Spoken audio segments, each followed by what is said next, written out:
everyone, and welcome to Conversations with Matt DeLockery. Today I want to talk about an idea of someone being spiritual but not religious. Every survey that comes out seems to indicate that the number of people who are walking away from organized religion is going up each year, especially among the younger crowds. So even if the overall percentage isn't changing that much, it's mostly because the older generations are pretty much staying where they are, while the younger generations are increasingly walking away from religion. And a lot of religious people seem to think this is a pretty big problem, but I'm not entirely sure about that. It all really depends, I think, on, well, one, do you actually believe in religion? And let's assume for a moment that Christianity is true.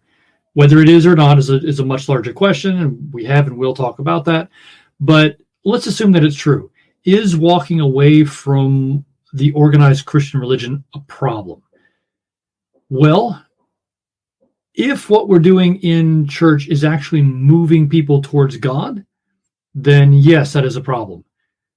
But if it's moving people away from God, if we're so off base that people are actually feeling like they're getting a spiritual experience, but they're not actually doing anything that's going to improve them and get them to look and act more like God and to know him better, if they're not actually doing that, then people walking away from organized religion is actually a positive.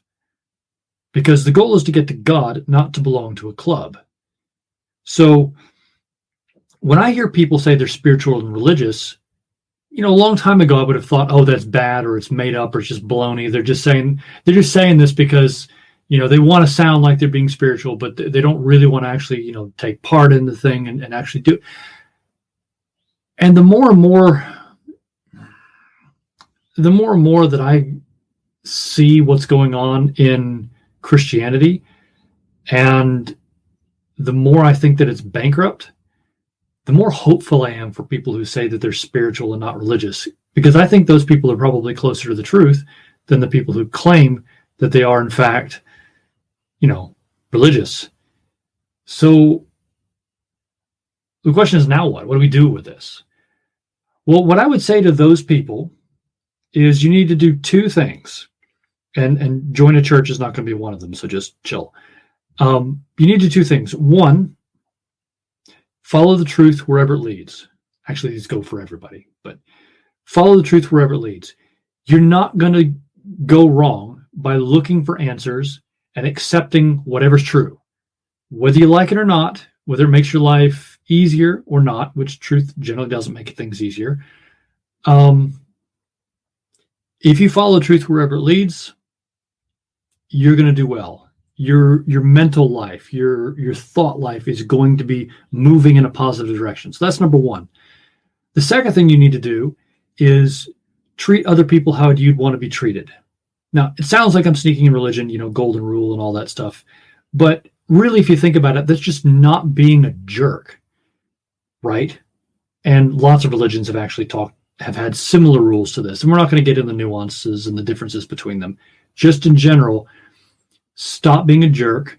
Start trying to act selflessly on others' behalf. Like, if you want to do something nice for somebody, don't just do what you want to do for them. Put yourself in their shoes. Think about it from their perspective. What would I want if I were them? And then do that thing for them. So treat others how you would want to be treated yourself, how you would want someone to act towards you. So if you follow the truth wherever it leads, you're going to get your thoughts, your beliefs, what you believe about the world moving in a positive direction. And if you start treating other people well, how you would want to be treated, you're going to get your actions moving in the right direction. So everybody, I think, should start with these two basic things. But if you're spiritual and not religious and you're looking for a place to start and you don't really know what religion or worldview or, if any, that you should follow, start here. Find truth. Treat other people like you'd want to be treated. You can't really go wrong with that. So I hope that helps give you a good place to start. And if you're already following some sort of other religion, you might give these a try anyway. They're pretty basic, and it's really hard to disagree with those two things. So hope that helps, and I'll talk to you guys next week.